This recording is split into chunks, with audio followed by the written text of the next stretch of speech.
പാതിവില തട്ടിപ്പിൽ മന്ത്രി കെ കൃഷ്ണൻകുട്ടിക്കെതിരെ കോൺഗ്രസ്. മന്ത്രി തട്ടിപ്പുകാരെ സംരക്ഷിക്കുകയാണെന്ന് DCC vice president Sumesh Achuthan പറഞ്ഞു. പണം പോയവരെ വിളിച്ചു വരുത്തി ഭീഷണിപ്പെടുത്തുന്നു. കേസിൽ പ്രതിയായ ജനതാദൾ പഞ്ചായത്ത് അംഗത്തെ മന്ത്രി സംരക്ഷിക്കുകയാണ് എന്നും സുമേഷ് മാതൃഭൂമി ന്യൂസിനോട് പറഞ്ഞു.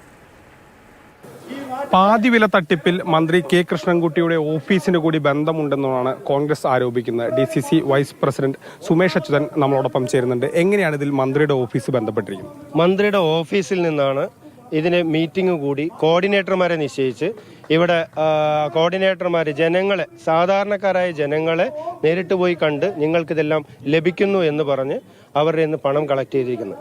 ഇതിൽ KCBയുടെ ഡയറക്ടർ ഇതിന് പങ്കാണ്. ഇവരുടെ യുവജന സംഘടനയുടെ സംസ്ഥാന പ്രസിഡന്റ് അവരൊക്കെയാണ് നേതൃത്വം കൊടുത്തിരിക്കുന്നത്. ഇപ്പൊ നേതൃത്വം കൊടുത്ത ആളുകളല്ലാതെ ജനങ്ങളെ കണ്ട ആളുകൾക്കെതിരെയാണ് പരാതി വന്നു എന്ന് പറഞ്ഞ് കേസെടുത്തിരിക്കുന്നത്. ഇത് ആരാണ് അവരെ കൊണ്ട് ഇത് ചെയ്യിപ്പിച്ചത് എന്ന് വിശദമായി അന്വേഷിക്കാനോ. ഇവർക്ക് ഇതൊരു വിശ്വാസക്കുറവുള്ളത് കൊണ്ടാണ് ഇവർ ബിനാമികളെ വെച്ച് കൈകാര്യം ചെയ്തിരിക്കുന്നത്. അല്ലെങ്കിൽ ഇവരുടെ പാർട്ടി അക്കൗണ്ടിലേക്കോ ഇവരുടെ നേതാക്കളോ തന്നെ ഇത് ചെയ്യാമായിരുന്നു.